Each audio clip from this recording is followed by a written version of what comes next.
வணக்கம். நீங்கள் தமிழ் தேசியவாதியா? ஒரு தமிழ் தேசிய ஊடகம் வலிமையான ஊடகமாக உருவாக வேண்டும் என்று விரும்புகிறீர்களா? அப்போது உலகத் தமிழர்கள் அத்துணை பேரும் கலங்கரை ஊடகத்தோடு இனமாகவும் பணமாகவும் இணைந்திருங்கள்.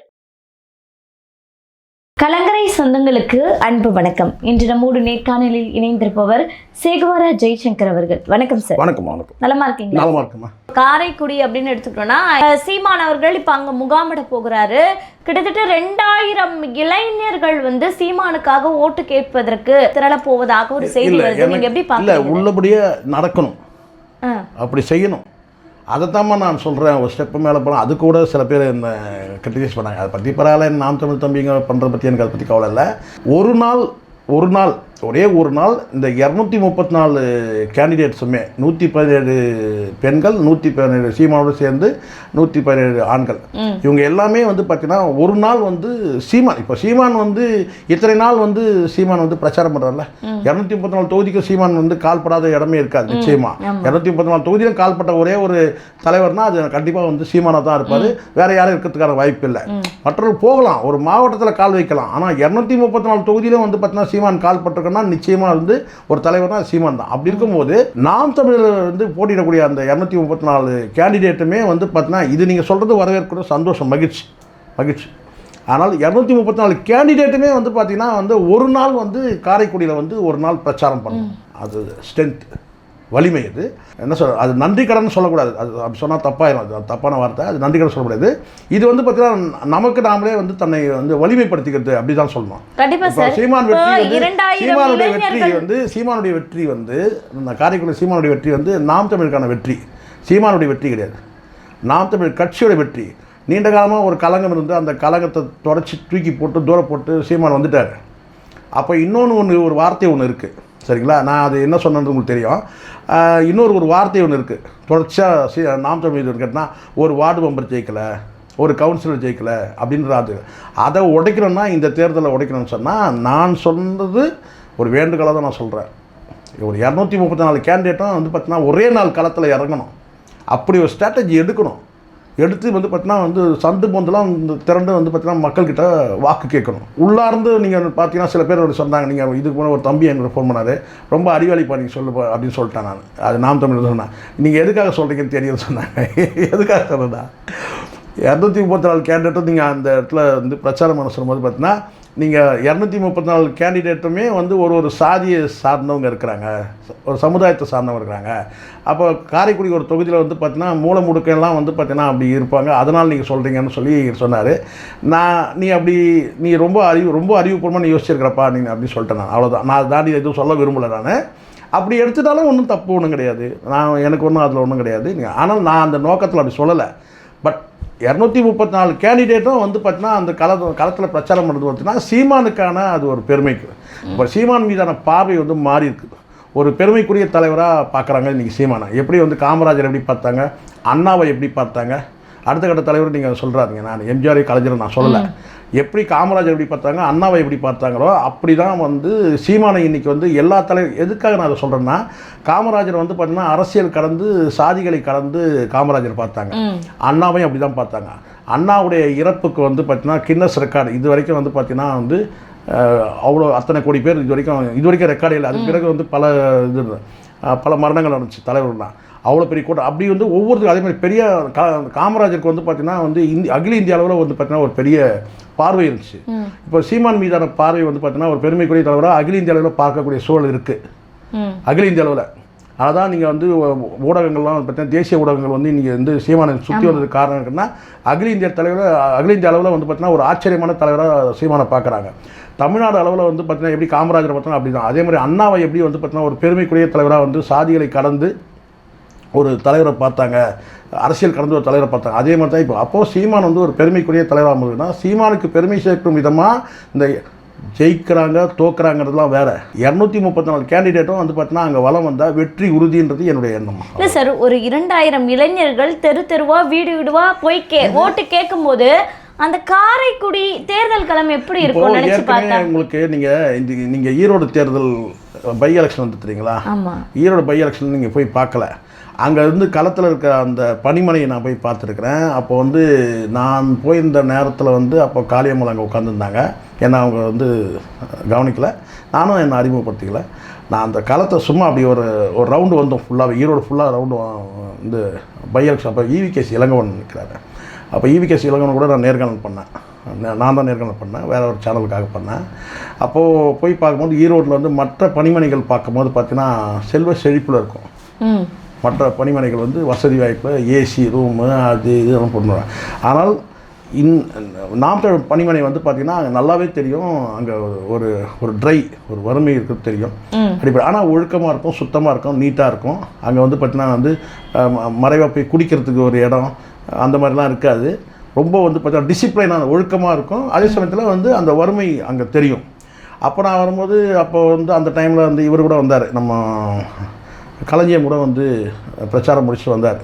அப்போவே நான் பார்த்தேன். அப்புறம் அன்று இரவு வந்து பார்த்திங்கன்னா பேருந்து நிலையத்திலலாம் வந்து தம்பிங்க படுத்திருந்தாங்க, நாம் தமிழ் தம்பிங்க. அப்போ தான் நான் வந்து நினச்சேன், இது வேறு லெவலில் வந்து இந்த இளைஞர்கள் வேறு லெவலில் இருக்கிறாங்க. உள்ளபடியே அந்த மாதிரி இளைஞர்கள்லாம் பார்க்கவே முடியாது. பேருந்து நிலையத்துலேயும் அங்கே வந்து ஒதுக்குப்புறமான இடத்துல எங்கெல்லாம் இடம் கிடைக்குதோ பிளாட்ஃபாரத்துலேயும் அங்கேயும் இங்கேயும் வந்து படுத்துட்டு மறுநாள் காலையில் வந்து களப்பணி செய்கிறதுக்கு எல்லாம் ஒன்றா சேர்றத நம்ம பார்க்குறோம். ஸோ எதுக்காக இது சொல்கிறேன்னா, குளிக்கிறதுக்கு இடம் கிடையாது, பார்த்தீங்கன்னா வந்து உணவு வந்து 3 வேளை உணவுக்கு வந்து உத்தரவாதம் கிடையாது. அப்படிலாம் வந்து பார்த்தீங்கன்னா ஒரு ஆச்சரியமான ஒரு கட்சியாக தான் நான் பார்க்குறேன். அப்படிப்பட்ட வந்து ஒரு என்ன சொல்ற ஒரு கொள்கை வெறியோட, கொள்கை பிடிப்புலாம் கிடையாது, ஒரு கொள்கை வெறியோடு இருக்கிற கூட்டம் வந்து பார்த்தீங்கன்னா அதனால தான் மிரண்டு போகிறாங்க. நான் ஒன்று சொல்லட்டுமாம்மா, இங்கே வந்து நான் பொய் சொல்லலை, நான் பொய் பேசுறது எனக்கு பிடிக்காது, என்ன அந்த மாதிரி வழக்கம் இல்லை. நானும் ஜான் ஆரோக்கியசாமியும் நீண்ட நேரம் பேசுவோம். இரவு நேரத்தில் அவர் என்கிட்ட பேசுவார். எனக்கு வந்து நான் கேட்டிங்கன்னா அவர் மேலேயே எனக்கு கருத்து வேற்றுமை. என்னென்னு கேட்டிங்கன்னா, நீங்கள் ஒரு கட்டாந்தரையில் கொண்டு வந்து உங்கள் உழைப்பை கொட்டுறீங்க, உங்களுடைய அறிவுக்கு வந்து பார்த்திங்கன்னா நீங்கள் வேறு தலைவரை தேர்வு செஞ்சுருக்கணும் அப்படின்னு நான் சொன்னேன். சொல்லிவிட்டு ஆனால் நீண்ட நேரம் என்கிட்ட பேசுவார். இரவு நேரத்தில் கிட்டத்தட்ட ஒரு 60-70 தடவை என்கிட்ட பேசியிருக்காரு.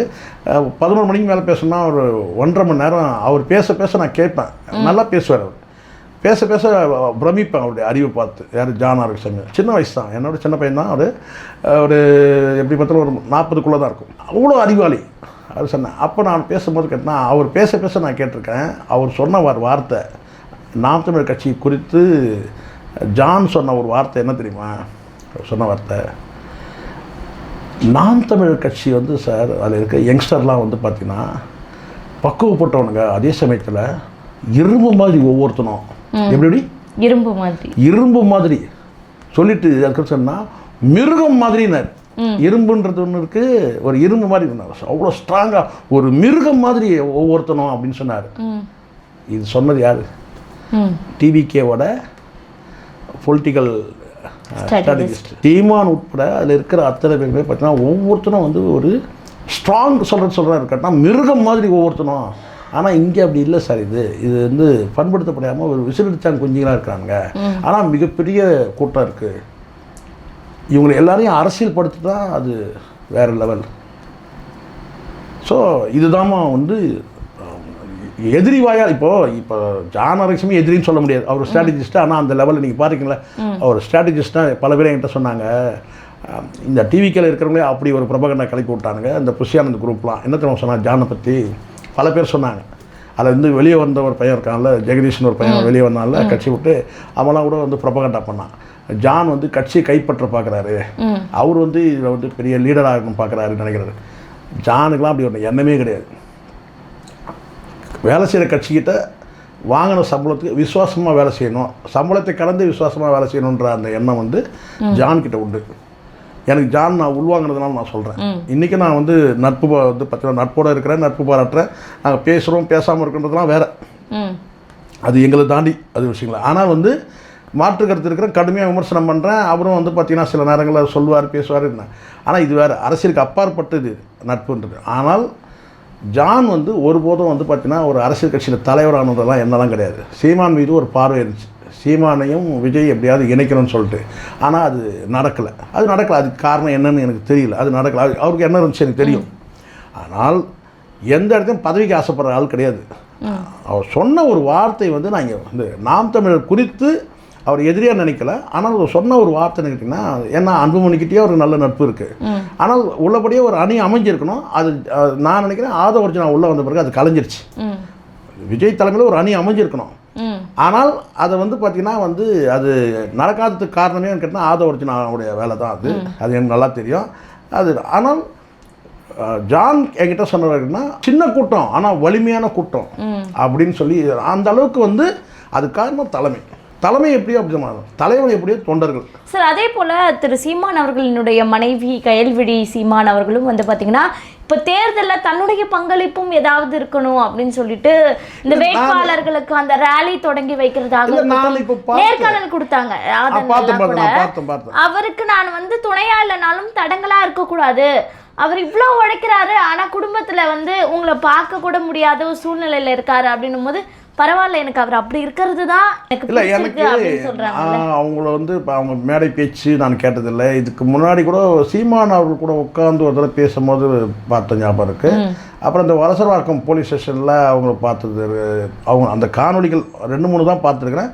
அப்புறம் அந்த போலீஸ்கார் வந்து இந்த சம்மன் ஒட்டும் போது வந்து பார்த்திங்கன்னா வந்து கொஞ்சம் இது பண்ணாங்க, பேசினாங்க இல்லையா, அதுதான் பார்த்தோன்னு தவிர ஒரு இவ்வளோ வந்து பார்த்திங்கன்னா வந்து ஒரு பக்குவப்பட்ட ஒரு பெண்ணாக இருப்பாங்கன்னு நான் நினைக்கல. அவங்க முழுமையாக பேசும்போது தானே அது தெரியுது. இந்த நேர்காணலில் நான் பார்த்தபோது உண்மையிலே வந்து ஒரு பக்குவப்பட்ட பெண்ணாக இருக்கிறாங்க. ஒரு அரசியல் ஒரு முதிர்ச்சி தெரியுது. இதுதான் காலம் தானே எல்லாரையும் வந்து பண்படுத்துறது. இப்போ வந்து சீமான் அவர்கள் பேசக்கூடிய அந்த உருக்கமான அந்த காட்சிகளையும் வந்து மேற்கோள் காட்டி அந்த தம்பி கேள்வி கேட்டார் நேர்காணல். அப்போ இவங்க சொன்ன பதில் வந்து எனக்கு உண்மையிலே வந்து பார்த்திங்கன்னா வந்து ரொம்ப பக்குவப்பட்டிருக்கிறாங்க. ஒரு தலைவனுக்குள்ள ஒரு தலைவருடைய மனைவின்னு சொன்னால் எப்படி இருக்கணுன்றதுக்கு ஒரு எடுத்துக்காட்டாக தெரியுது எனக்கு. இங்கே நான் மீண்டும் ஒரு பதிவு பண்ணுறேம்மா இந்த இடத்துல. மற்றவங்க பேசலாம், எனக்கு அதை பற்றி நான் பேசுவேன் எப்போவுமே. எனக்கு வந்து நான் தமிழர் மெம்பர் இல்லைல்ல, நாம் தமிழ் மெம்பர் இல்லை. ஆனால் மெம்பராக இருக்கவங்க தான் வந்து எடுத்து மெம்பர்ஷிப் வாங்கி நெத்தியில் ஒட்டிக்கிட்டு வந்து ஆதரவாக இருக்கணும்னு அவசியம் கிடையாது. அரசியல் ஆதரவுன்றது வேறு, அதில் வந்து ஒரு மெம்பர்ஷிப் வாங்கிக்கிறதுன்னு ஒன்று வேறு. நான் மெம்பர் கிடையாது, பட் ஆதரவு எனக்கு உண்டு. நான் பிரமிக்கிறேன் சீமானுடைய அந்த என்ன சொன்னால் அந்த உழைப்பை பார்த்து நான் பிரமிக்கிறேன். எனக்கு உழைக்கிறவங்களை எனக்கு எப்போவுமே பிடிக்கும் ரொம்ப. அதேமாதிரி அறிவாளிகளும் எனக்கு ரொம்ப பிடிக்கும். அப்படி இருக்கும்போது கேட்டால் வந்து பல பேருக்கு கேட்டால் தன்னை விட அறிவு குறைஞ்சவங்கள தான் வந்து பார்த்திங்கன்னா வந்து பக்கத்தில் வச்சுப்பாங்க, இல்லை அவங்கள வந்து கூடவே இருப்பாங்க. எனக்கு வந்து அப்படி கிடையாது. சீமானுடைய கூட இருக்கிற அத்தனை பேருமே அறிவாளிகளாக தான் இருக்கிறாங்க. அந்த வகையில் பார்த்தீங்கன்னா இந்த அம்மா வந்து பார்த்தீங்கன்னா ஒரு பக்குவப்பட்ட ஒரு பெண்ணாக இருக்கிறாங்க. அரசியல் வாரிசுன்னு சொல்கிறாங்க இல்லையா, அடுத்த கேள்வி அதுதான் போகும். அரசியல் நான் சொல்றேன் சார், அவங்கள துணை வேட்பாளராக திரு சீமான் அவர்கள் பதிவு செய்தது சரியா தவறா? சரி, அதுக்கு பதில் விளக்கம் அவர் கொடுத்துட்டாரு. ஏன்னா அவங்க பேசுறத பாக்கும்போது இதை விட வேற யாரையும் அந்த இடத்துல ஃபில் பண்றதுக்கு முடியாது அப்படிங்கற அளவுக்கு பாருங்க. நீங்க 117 சீட்ல ஒரு சீட் நீங்க அவங்களுக்கு கொடுத்துட்டீங்கன்னு வெச்சீங்க, கொடுத்துருந்தா யாராவது தப்பு சொல்ல முடியுமா? எங்க கொடுத்தீங்கன்னு கேட்க முடியுமா? இப்போ 117 சீட்டு கொடுத்தார்ல, பெண்கள் கொடுத்தார்ல, அதில் 117வது அவங்களுக்கு கொடுத்துருக்குறாங்க, இல்லை 1வது ஒன்று கொடுத்துருக்காங்கன்னு வச்சுங்களேன். அப்போ நீங்கள் கேள்வி கேட்கலாம், அவர் ஒரு மாற்று வேட்பாளர்னு சொல்லி வந்து சொல்லும்போது நான் வந்து பார்த்தீங்கன்னா அதை அப்சர்வ் பண்ணிக்கிறேன். என்னன்னு கேட்டிங்கன்னா, மாற்று வேட்பாளராக யார் ஒருத்தர் வந்து பார்த்தீங்கன்னா போடுறாங்களோ அவங்க வந்து பார்த்தீங்கன்னா வந்து அவங்களுடைய உள்ளம் கவர்ந்தவங்களாக இருப்பாங்க, விசுவாசமாக இருப்பாங்க. உள்ளம் கவர்ந்தவர் மட்டும் கிடையாது, விசுவாசமாக இருப்பாங்க, நம்பிக்கைக்குரியவராக இருப்பாங்க. இவ்வளோ இருக்குது பாருங்கள். இப்போ நான் ஒன்று கேட்குறேம்மா உங்கள்கிட்ட, பேங்க்கில் போய் நாமினியாக வந்து கேட்டாங்கன்னா நான் வந்து ஒரு பெண்ணையே கேட்குறேன், நீங்களே சொல்லுங்கள், உங்களை இருக்கிற இந்த முறை. இப்போ நீங்கள் பேங்க்கில் போய் நீங்கள் வந்து நாமினியாக வந்து யாரை போடுவீங்க? கணவர். அவ்வளோதானே. இப்போ நான் என்ன செய்வேன், என் பேங்க்கில் வந்து 4 பேங்க்கில் வந்து அக்கௌண்ட் வச்சுருந்தனாலும் இருக்கிறதே ஒன்று தான், அதுலேயே ஒன்றும் கிடையாதுன்னு வச்சுங்களேன். அதில் 10 ரூபா இருக்குதுன்னு வச்சுங்க, நம்ம நிலமை அவ்வளோதான். சரி, உள்ளபடியாக இருக்கிறதே உண்மை தான். சரிங்களா, ஒரு 10 ரூபா இருக்குது, சரிங்களா, ஒரு 15 ரூபா இருக்குது, யாரும் நான் வந்து நாமினியாக போடுவேன்? மனைவியை.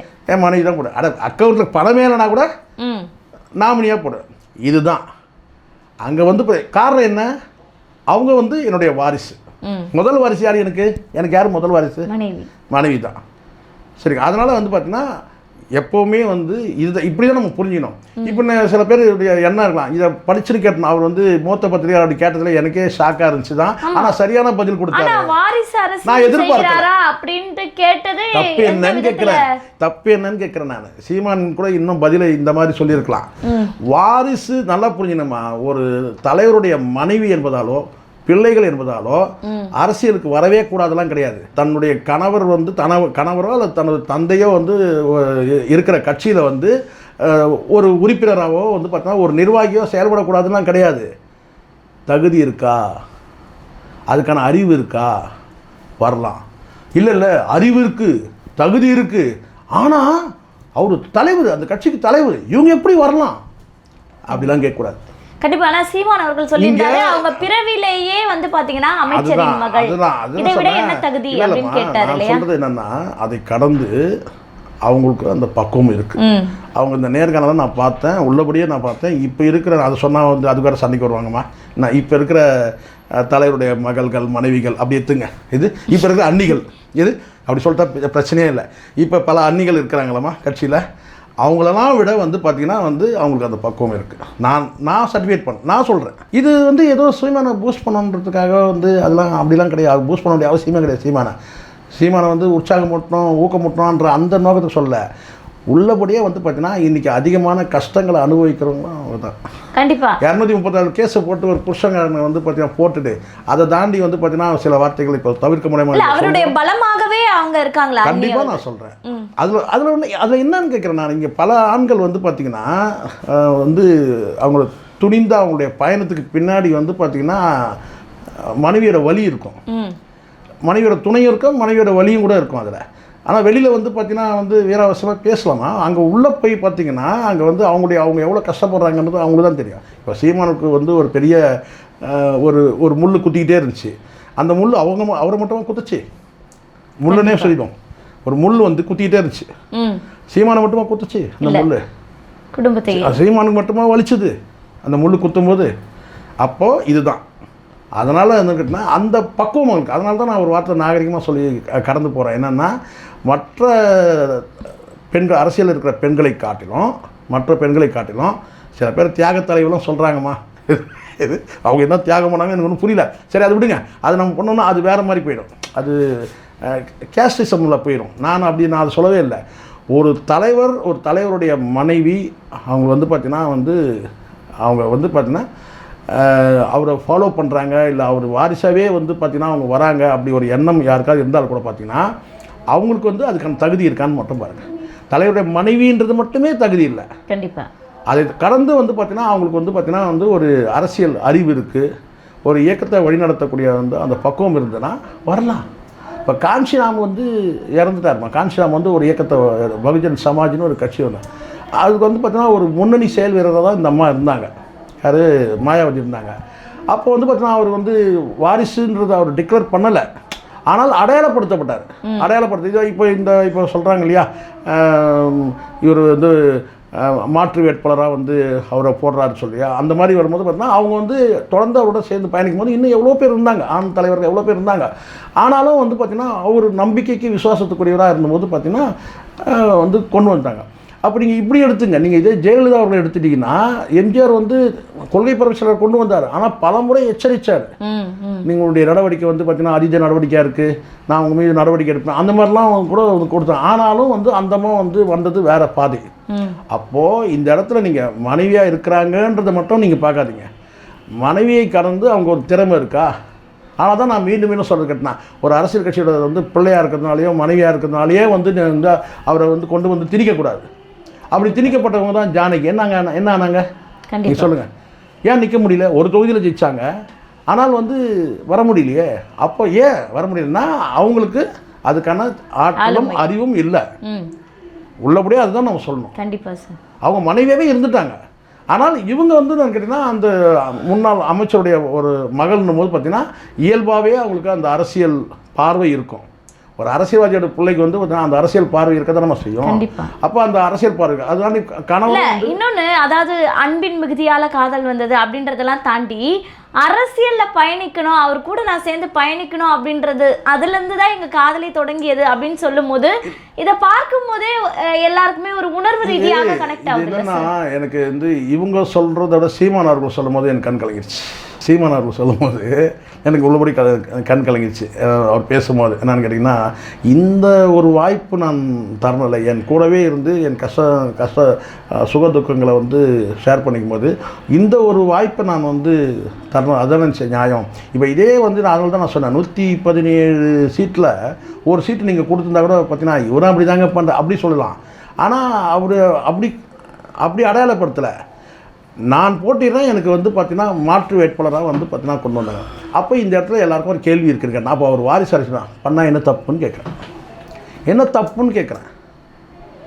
நீங்கள் ரொம்ப ஒவ்வொருத்தரும் இங்கே ஆழமாக உள்நோக்கி போய் பார்க்கக்கூடாது. ஒவ்வொருத்தருடைய சொன்னால் அவங்க வந்து இன்றைக்கி வந்து யாராக இருக்கிறாங்க, இன்றைக்கி நாம் தமிழர் கட்சி வந்து ஒருங்கிணைப்பாளருடைய தலைமை ஒருங்கிணைப்பாளர் மனைவியாக இருக்கிறாங்க. அந்த மனைவியாக இருந்ததை தாண்டி வந்து கேட்டால் அவங்க அரசியல் அறிவு இருக்கா? இருக்குது. அது வந்து அவங்களுடைய செயல்பாட்டில் தெரியுது. கண்டிப்பாக. இப்போ வந்து பார்த்தீங்கன்னா அவங்க வந்து அவர் இருக்கும்போதே வந்து இப்போ அரசியலில் வந்துட்டு உள்ள நுழைஞ்சி வந்து ஏதாவது பண்ணுறாங்க. அப்படி பண்ணல. 117 சீட்டு கொடுத்த ஒரு சீட்டு கொடுத்தா கூட நீங்கள் சொல்லலாம். அந்த மாதிரி எதுவும் நடக்கலை. ஒரு மாற்று வேட்பாளர் அறிவிக்கும் போது உங்களுக்கு அந்த ஒரு கேள்வி வந்து கேட்டால் அப்போ நீங்கள் வாரிசு அரசியலை ஊக்குவிக்கிறீங்களான்னு அது கேட்குறது எனக்கு அதுக்கு சீமான் கொடுத்த பதில் ரொம்ப சரியான பதில். கண்டிப்பாக நியாயமான பதிலாக நான் பார்க்குறேன்.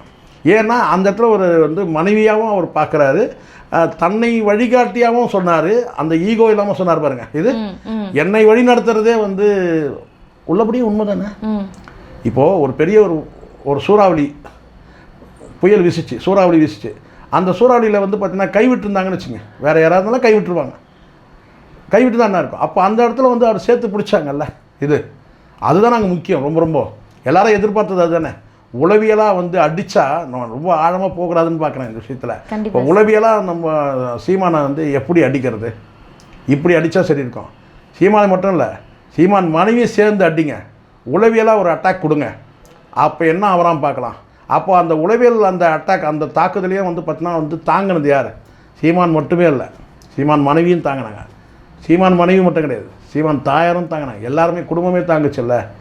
இப்போ புரிஞ்சுங்க. கண்டிப்பாக. ஸோ அதனால் இதெல்லாம் கலந்து இப்போ நிற்கிறாங்கன்னா அவங்க வந்து மதிக்க தகுந்தவங்க. சீமானுடைய வார்த்தை வந்து எனக்கு உள்ளபடியே எனக்கு வந்து இவங்க பேசுனது வந்து ஒரு பக்குவப்பட்ட வார்த்தைகளாக இருந்தாலும் கூட பார்த்திங்கன்னா 2 பேருடைய இதுலேயுமே வந்து பார்த்திங்கன்னா வந்து ரொம்ப ஒரு கனமான வலிமையான ஒரு காதல் இருக்கிறத நான் பார்த்தேன்.